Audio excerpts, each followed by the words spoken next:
Hello po mga Kalingap, welcome back to my YouTube channel, Kalingap Nico. Ang gandang tanghali po sa inyo lahat mga Kalingap. Ngayon po mga Kalingap, mayroon pa tayong bagong mission. Pero sa India po mga Kalingap. Yung may tawag na magkwento na yung hapon, yung tawag ng si ate. Doon sa India yung lugar namin, malapit na po doon siya. May emergency po, may tawag lang siya gahapon. May ano po, may malabas na po yung arrest warrant niya kasi overstay po siya doon. Tapos grabe po mga kasi tatlong anak pa po siya, yung bunso anak niya 6 month po. Tapos kung may huli po siya, may arrest warrant po, kung kulong po siya, magkawawa naman yung sa bata po, yung 6 month po. Tapos mga Kalingap, yung tanong po natin yung kay ate, mga anong may pwede naman gagawin, yung kilos lang po bago ako mapuntang India, kung kailangan na po dito yung asigaso, parang yung papel niya, pwede naman po mabago ako uwi, mang-alakan na po natin dito. Yun din, doon din po yung asawa niya po, pero yung trabaho niya, yung hindi po masyadong taas na po yung sahod, tama lang po yung sugastos lang yung tatlong bata. Tapos yung kay Ate Christine po, yung pangalan niya po si Ate Christine.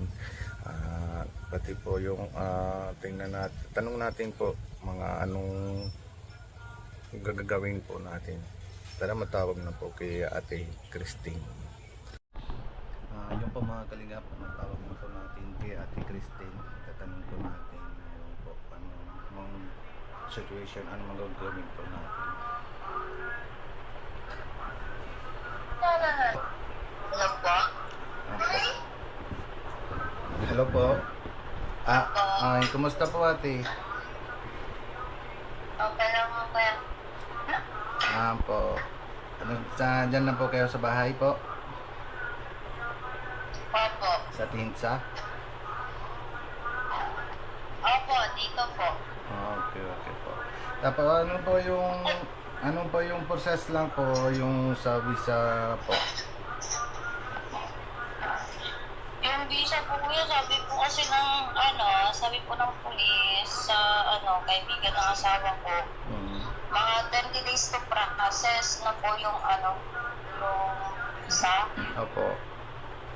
Yung 20 days, yung 20 days yung process po, parang saan po yung anong sa yung bagong renew yung visa nyo, yung extend?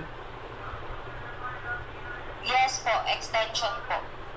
Tapos sunod po. Tapos mga 20 days po kuya ata, dating na po dito. Okay po. Pero hindi ko po sure kuya kung dating ba. Hindi ko po alam kung pinaayos ba ng asawa ko or wala, or sabi-sabi lang sa akin. Pero tanungin ko po mamaya kung totoo ba talaga na inayos, kasi malaki talaga 160K talaga yung Opo. yung last year lang po yun, di ba? opo. Ganon. Taga-saan sa Asia dito? Ano po ate, taga-saan po? Sabi mo nga, ano yung sa akin yung dati, taga-saan po kayo dito sa Pilipinas? Sa Tacorong City, Sultan Kudarat. Saan banda po ito yung sa Manila? Sa Basaya? Ano po yan?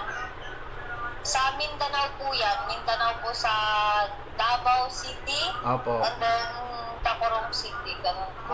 Ganon. Sige po.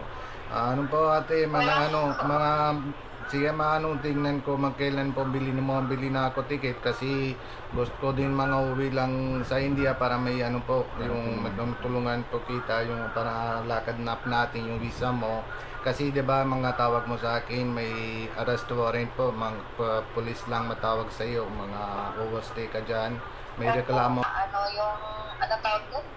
Yung police pa lang mismo yung tumawa. Paano po alam nila Ipulihin kita. Kasi po nung time na po yun, yung pauwi na po sana ako sa dyan sa Philippines, Opo. noong September, di ba? Opo. Eh, ano po yun, yung flight ko is September 15 ata yung flight ko noon. Opo. Tapos, Ganun na po sana. Di, sabi, nagpunta po kami dun sa, sa city, sabi po, sa office, yung sa police station. opo. Kaya sabi ko sa asawa ko, tara na, punta tayo doon kasi extension ko yung visa ko kasi baka pagdating dun sa airport, ma-upload ako. Tapos sabi ng asawa ko, hindi, baka hindi ka na ma-upload yan. Sabi ko, lampas na ako ng 90 days eh. Opo. Kasi only 90 days lang ang allowed eh. Tapos nung time noon, pumunta po kami sa police station doon. Sabi ng police, sabi niya, pwede po ma'am, extend nyo na lang po yung Visa. ticket nyo. Yung ticket. Tapos yung visa mo kasi, pag ngayon natin gawin, mga after 15 days dating na dito, kaya nyo po ba mahintay? Tapos yun yung asawa ko po, nagpangmadali. Sabi niya, sige, uwi mo na lang, baka hindi naman yan ma-upload doon sa airport. Tapos ang time na pauwi na po ako, doon na ako sa Amritsar, Opo. sa loob na po ako, doon na ako mismo na na-upload na po ako ng immigration. Okay. Sabi ko, sir, please, I want to go back to Philippines because I'm pregnant. Opo. And then, sabi ko, ay ma'am, sorry. If gusto mo po mag-extension ka or extension ka ng visa mo, punta ka dito lang sa Amritsar ng FRRO. Opo. Kasi madali lang doon mag-extension, maybe 20K, 5K, or Depende lang po, pero madali lang process lang sa FRRO po. May mga madali lang 3 to 4 days lang, ma-action lang po sila. Opo. Kasi yung asawa ko, sarap sa patay na eh. Sayang yung ticket. Pang apply yung sabi mo sa akin, 'di ba, yung sabi mo tatlong kayo yung yung 150. Pero bago ba apply yung passport ng Filipino passport, kailangan na lang report of birth na po. Hindi pwede diretso lang apply na po yung sa Filipino passport. Gayang din yung bunso na ni Ate Lawrence, 'di ba, unang may unang may report of birth na po. Ilang months ko yung na-process yun? Yung sa Months po yung na-process? yung sa report of birth lang, madali lang po yun. May 15 days, 15 to 20 days din yun. Kasi may galing ng postal form, galing ng post office. Yun naman kailangan na lang yun. Tapos may tapos may tatlong affidavit, yun na lang po. Tapos yun So, balik-balik kayo kuya sa sa Dili talaga yan na, di ba? Hindi po yung report of birth yan dyan, dito lang po sa isang beses punta ng Chandigarh po. Pero yung isang beses lang mapunta ng New Delhi para na po yung apply ng passport. Yung picture lang, yun na lang po. Okay. Una may kailangan ng isang puntahan Chandigarh lang, Patiala House. Patiala? Patiala House. Yung Chandigarh po, yung office lang po, yung parang sa opo. Pero ask ko po yung asawa ko po mamaya. Sabi ko po sa asawa ko, sabi ko sa kanya, pag dito na si kuya, magbayad na lang tayo, magpa-assess ng papel. Kasi wala siya dito eh. Mahirap talaga kuya pag wala siya dito. Kasi walang may mag-assess ng papel namin. Sabi niya, sige, pag dyan na si kuya, sabihan mo, magpa-help ka ng mag-assess ng papel. Tapos, yung kasi, yung mama niya, iyak kasi, ayaw niya na mawala yung apo niya, yung babae. Kasi, yun naman sa kanya, bumaki yung babae. Yun din takot kami po kasi takot din ako dito kasi may pag sabi mo may tawag ng sa pulis kung kulong ka, may mahirap lang yung sa yung anak mo. Sabi ng pulis po kuya, sabi ng pulis po sa nagtawag siya, sabi niya bakit di kayo nag-assess ng papel nyo? Sabi niya, ulihin siya daw.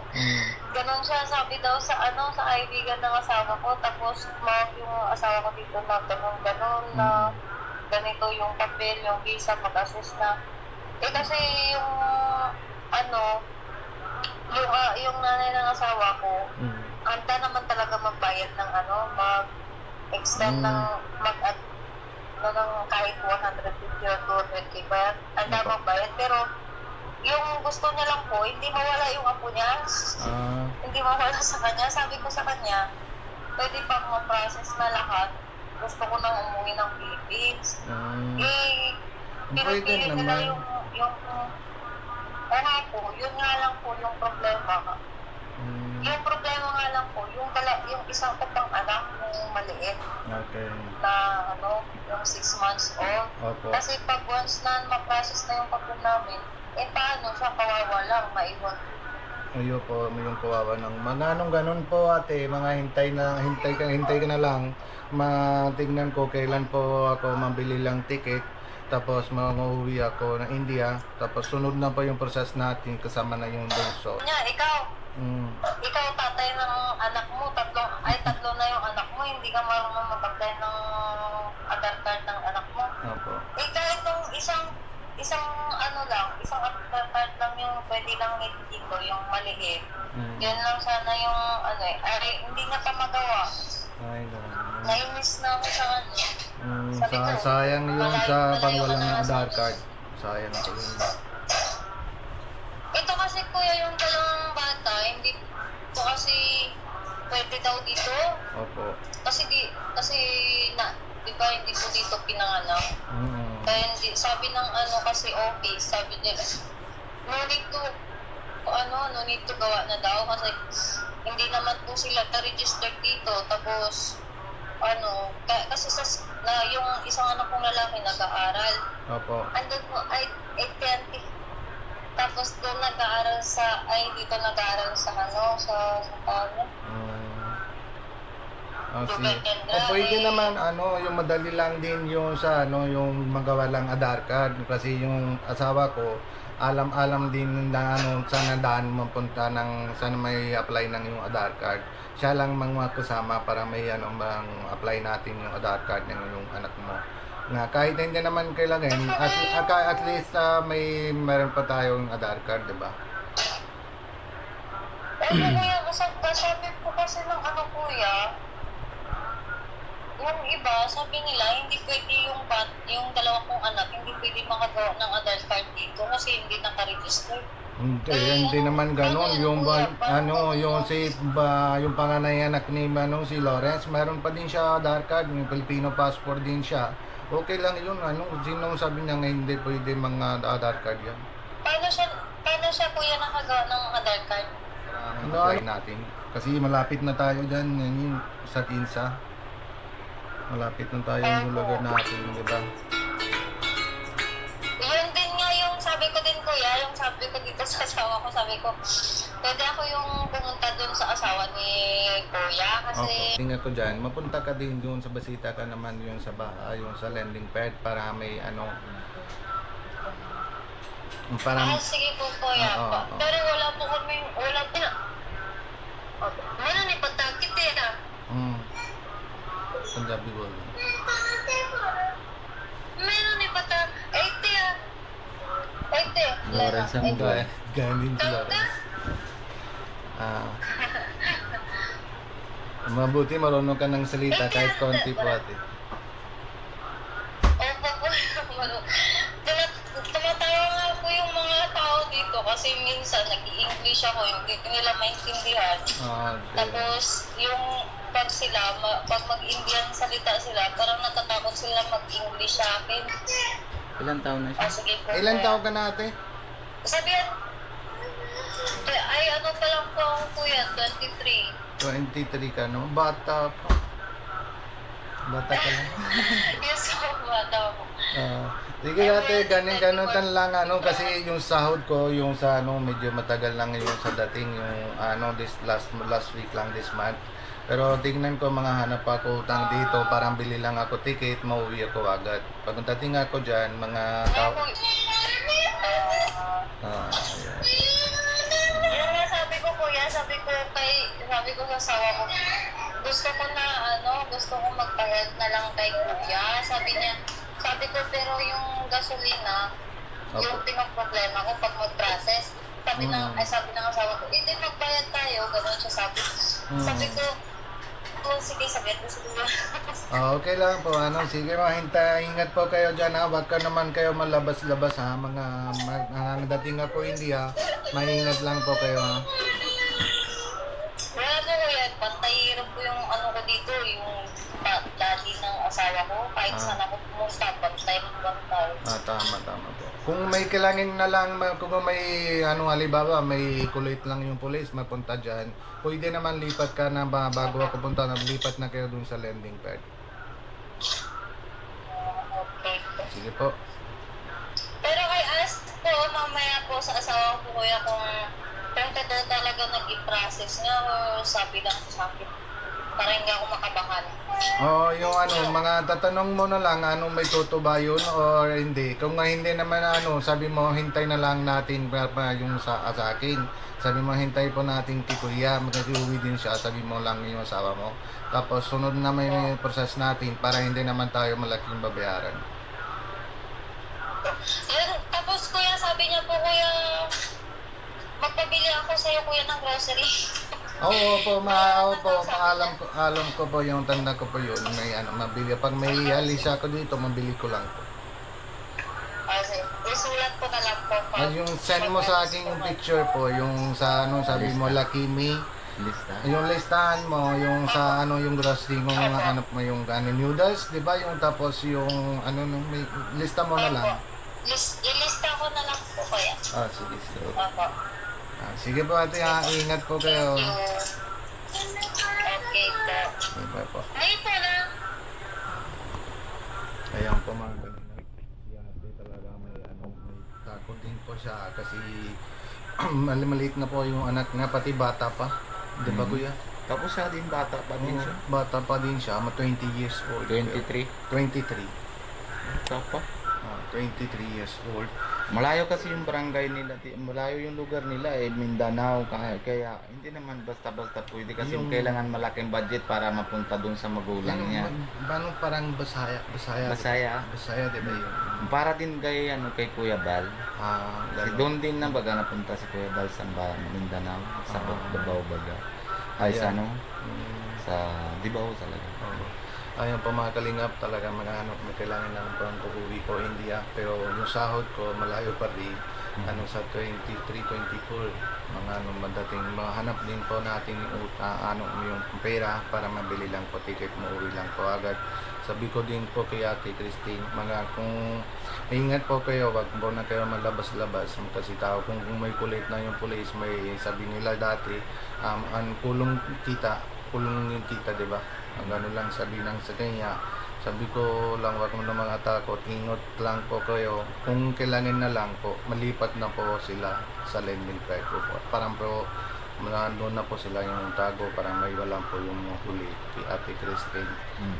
Dating din po natin sa India, agad po process natin yung visa niya.